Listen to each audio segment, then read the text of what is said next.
Bismillahirrahmanirrahim. Assalamu alaikum dear students of class second year. Here is your subject teacher Salma and it is lecture number 4. Okay dear student, in third lecture you have learned about the formation of ammonia and urea. Now you will learn about the formation of uric acid. So what is uric acid? It is a relatively large molecule with low solubility in water. ठीक है, ये क्या होता है, पानी में बहुत ही लो soluble होता है. ठीक है, अब आपको पता है कि अमोनिया बहुत ही हाईली टॉक्सिक थी, जो है वो यूरिया उससे लेस टॉक्सिक थी. ठीक है, यूरिक एसिड जो होती है, ठीक है, ये टॉक्सिक नहीं होती. ठीक है, यानी कि मतलब इसमें कोई भी टॉक्सिक सब्सटेंस नहीं होता. ठीक है, ये लार्ज मॉलिक्यूल होती है, इसमें सॉल्युबिलिटी पावर वाटर में लो होता है. ठीक है, ये कोलाइडल सब्सटेंस होता है और उसके बाद ये टॉक्सिक नहीं होती. ठीक है, ये यूरिक एसिड क्या होती है, टॉक्सिक नहीं होती. और इसकी जो मतलब जो है वो बनने के लिए, ठीक है, मतलब जो एब्जॉर्प्शन होती है जब वाटर की, तो मतलब उसके बाद क्या होता है कि रिज़ल्ट में जो है वो क्रिस्टलाइजेशन ऑफ यूरिएट्स, यानी कि पहले यूरिएट्स बनते हैं फिर उसके बाद जो है वो यूरिक एसिड बनता है. ठीक है, तो अब जो यूरिक एसिड है, ठीक है, इसके बनने के लिए एटीपी की ज़रूरत होती है. ठीक है, किसकी ज़रूरत होती है, एटीपी यानी कि एनर्जी की, और वो किस फॉर्म में होती है, एटीपी के फॉर्म में होती है. ठीक है, अब ये यूरिक एसिड होती किस तरह है, ये एक थिक पेस्ट होती है. ठीक है, और मोस्टली जो यूरिक एसिड है ये एक्सक्रिएटिव प्रोडक्ट होती है. ठीक है, एक्सक्रिएटिव प्रोडक्ट ऑफ बर्ड्स. ठीक है, बर्ड्स की जो एक्सक्रिएटिव प्रोडक्ट होती है वो कौन सी होती है, यूरिक. ये जो बर्ड्स उड़ते बैठते थिक पेस्ट जो करके जाते हैं, ये क्या होती है, ये होती है यूरिक एसिड. अब ये फ़ायदा उनको ये होता है कि ये वाटर कंजर्व नहीं करती, यानी कि वाटर कंजर्व नहीं करती, तो ये उनके लिए क्या है, एक एडवांटेज है. उनको हाई फ्लाइट करने के लिए ये क्या करती है, जो है वो मतलब काम आती है. ठीक है, एक तो ये यूरिक एसिड किसकी एक्सक्रिएटिव प्रोडक्ट है, बर्ड्स की एक्सक्रिएटिव प्रोडक्ट है. ठीक है, बहुत सारे जो रेप्टाइल्स है उनकी भी एक्सक्रिएटिव प्रोडक्ट कौन सी है, यूरिक एसिड है. इंसेक्ट्स जैसे कि गैस्ट्रोपोड्स हो गए, ठीक है, कॉकरोच वगैरह, इन सब की जो एक्सक्रिएटिव प्रोडक्ट होती है वो क्या होती है, यूरिक एसिड होती है. ठीक है, अब इनके पास मतलब मिनिमाइज बहुत ही थोड़े से वाटर जो है वो जो मतलब क्या होती है, इसकी ज़रूरत होती है. और इनके जो एग होते हैं वो किसके अंदर होते हैं, क्योंकि शेल के अंदर होते हैं. ठीक है, अब ये यूरिक एसिड एक कोलाइडल सब्सटेंस होता है. ठीक है, और जो इसकी एब्जॉर्प्शन की जब वाटर की होती है, ठीक है, जब वाटर क्या हो जाता है, एब्जॉर्ब हो जाता है, तो ये जो है वो क्या होता है कि रिज़ल्ट में मतलब जो है वो यूरिएट्स बन जाते हैं. ठीक है, तो यूरिक एसिड की बनने के लिए हमें किसकी ज़रूरत पड़ती है, वाटर की ज़रूरत पड़ती है. अब हम एक्सक्रिएशन स्टार्ट करेंगे एनिमल्स में. स्टूडेंट्स, एक्सक्रिएशन है क्या, removal of nitrogenous waste from the body is called excretion. ठीक है, अब सबसे पहले हम एक्सक्रिएशन स्टार्ट करेंगे हाइड्रा से. अब अगर हाइड्रा का आपको पता हो कि हाइड्रा जो है ये मल्टी सेलुलर एनिमल है. ठीक है, लेकिन इनके सेल जो है वो ऑर्गन्स नहीं बनाते, यानी कि it has no any special organ for the excretion.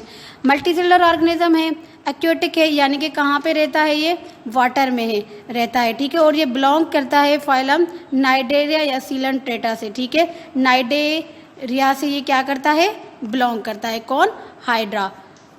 अब हाइड्रा की अब जितने भी एक्वेटिक एनिमल्स हैं, मोस्टली जो एक्वेटिक एनिमल्स हैं उनकी एक्सक्रिएटिव प्रोडक्ट है अमोनिया.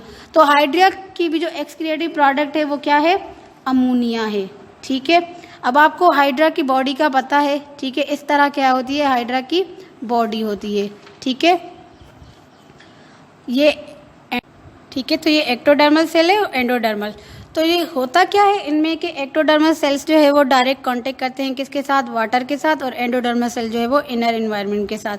ठीक है, और अंदर जो कैविटी है उस कैविटी को हम क्या बोलते हैं, गैस्ट्रोवेस्कुलर कैविटी. ठीक है, यानी कि इनमें क्या होता है कि एक तो ये जो सेल्स होते हैं वो भी इन्वॉल्व होते हैं और ये कैविटी भी इनकी क्या करती है, यानी कि सिंपली थ्रू इनकी जो बॉडी सरफेस है डिफ्यूजन प्रोसेस के ज़रिए इनकी क्या होती है, एक्सक्रिएशन होती है. ठीक है, दूसरा है हमारे पास एक्सक्रिएशन इन प्लेन एरिया.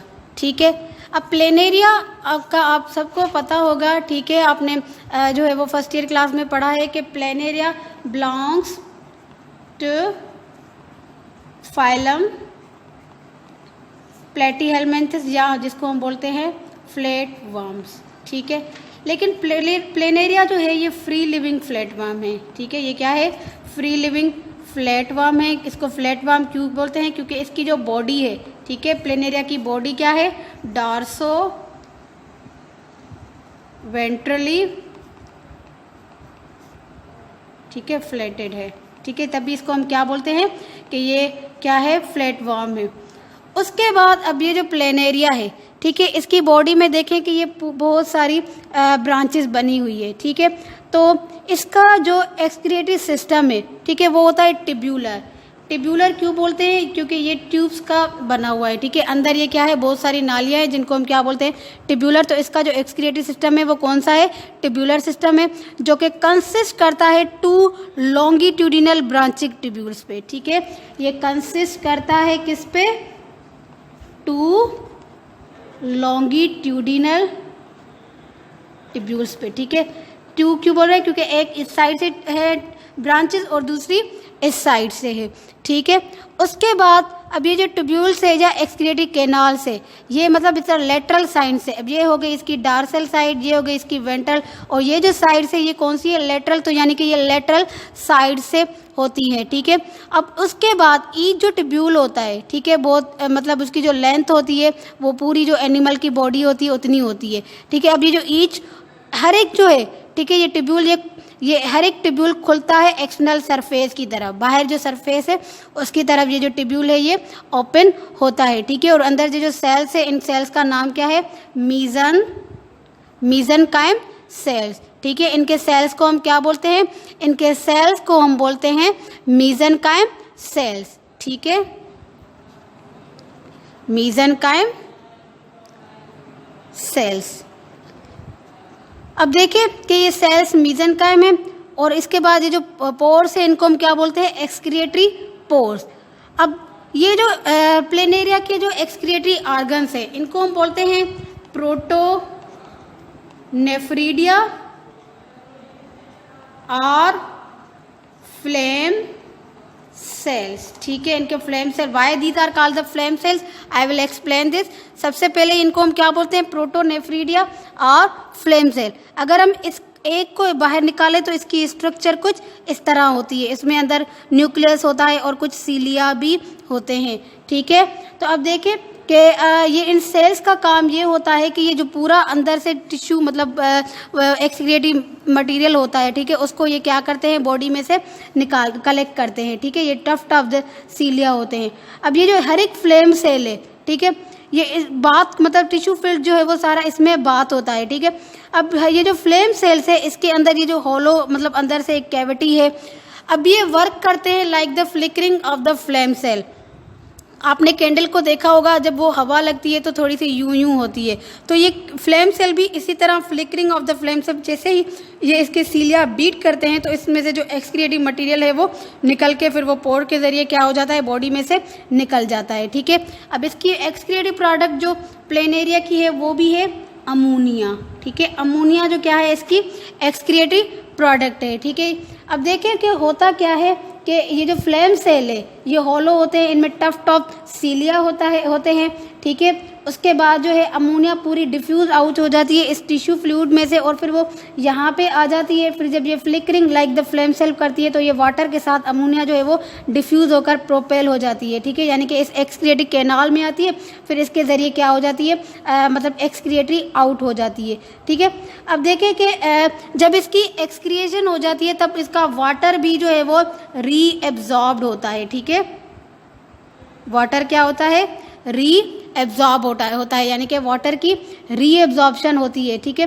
तो अब ये जो मूवमेंट होती है एक्सक्रीटरी फ्लूइड की तब वाटर रीएब्जॉर्ब हो जाता है, ठीक है। तब जो है वो सॉल्यूशन हाइपोटोनिक हो जाता है, क्योंकि वाटर सारा निकल जाता है तो सॉल्ट की कंसंट्रेशन बचती है, ठीक है। अब ये जो फ्लेम सेल हैं वो फंक्शनली क्या करते हैं? ऑस्मो रेगुलेशन का भी करते हैं, यानी कि मेंटेन करते हैं इसके पूरे साल्ट वाटर्स वगैरह भी ये क्या करते हैं, मेंटेन करते हैं, और ये मेटाबॉलिक जो वेस्ट होते हैं उनको रिमूव करते हैं उसकी बॉडी में, ठीक है। अब उसके बाद क्या होता है कि जो कुछ पैरासाइट्स होते हैं उनका आइसोटोनिक बॉडी फ्लूइड होता है, यानी कि उनमें जो है वो फ्लेम सेल ही परफॉर्म करते हैं एक्सक्रिएशन जो होती है नाइट्रोजनियस वेस्ट वगैरह की, ठीक है। या आइसोटोनिक जिनका भी इन्वायरमेंट होता है उनको ज़रूरत नहीं है पड़ती कि वो मेंटेन करें अपना ऑस्मो रेगुलेशन वगैरह। अब देखिए आपका होमवर्क ये है कि आपने इसकी प्लेन एरिया की डायग्राम्स बनानी है, इसको फेयर करना है और मुझे सेंड करना है। Thank you, have a nice day.